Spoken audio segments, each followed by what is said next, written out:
নমস্কার বন্ধুরা, money magnet চ্যানেলে আপনাদের স্বাগত। আজকের ভিডিওতে আমি গতকাল যে নিফটির একটা বড়সড় মুভমেন্ট দিয়েছে সেইটা নিয়েই কথা বলবো, এবং সঙ্গে যে নিফটির মিড ক্যাপ স্মল ক্যাপের যে মুভমেন্টগুলো এসেছে সেটার জন্য কথা বলবো। দেখতে পাচ্ছেন এখানে নিফটি কত মুভমেন্ট দিয়েছে, 25,966.40 নিফটি কাইন্ডলি রয়েছে, এবং সেখানে মুভমেন্টটা দেখতে পাচ্ছেন 150.85 টাকার, এবং যদি অল ওভার মুভমেন্ট পার্সেন্টেজ করি 0.58% মুভমেন্ট এসছে, এবং সেটা একদিনেই এসছে।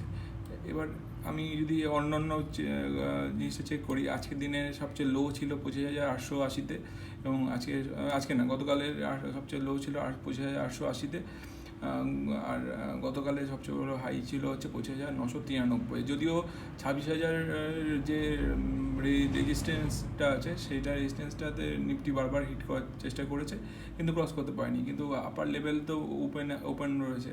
এবার আপার লেভেল মুভমেন্টে কোনো অসুবিধা নেই, লোয়ার লেভেলেই আমাদের যত রেস্ট্রিকশনটা আছে, এবং মার্কেট ওপেন হয় 25,911-তে।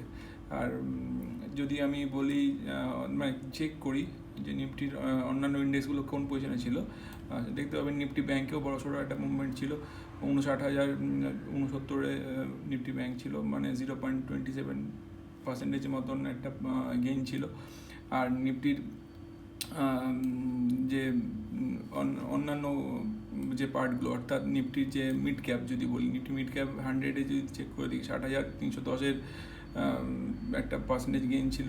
60,310-এ নিফটি মিড ক্যাপ ট্রেড করছিল, এবং সেখানে 1.20% মতো গেইন ছিল। এবং নিফটির যে স্মল ক্যাপ দেখতে পাচ্ছেন, নিচে আসছি, আপনি দেখতে পাবেন নিফটি স্মল ক্যাপে 100-এও 17,391-এ ট্রেড করছিল, মানে 1.34%-এর মতো গেইন ছিল। এবার নিফটি যদি কিছু কতগুলো আমি মানে সেক্টর ওয়াইজ বলে দিই, নিফটি আইটিও দেখতে পাচ্ছেন যথেষ্ট ভালো পজিশনে ছিল, যদিও পার্সেন্টেজ ওয়াইজ খুব একটা বেশি ছিল না, 0.15% মতো।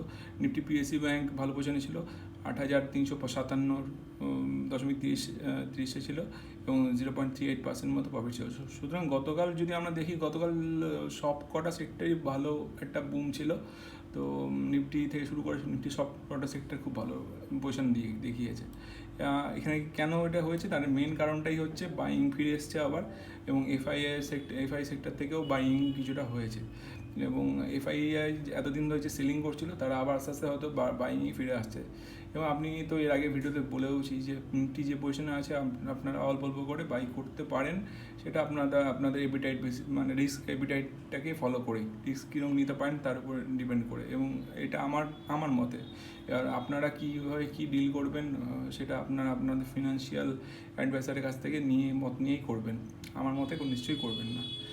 আর এই ভিডিওতে এই ইনফরমেশনটুকু দেওয়া ছিল।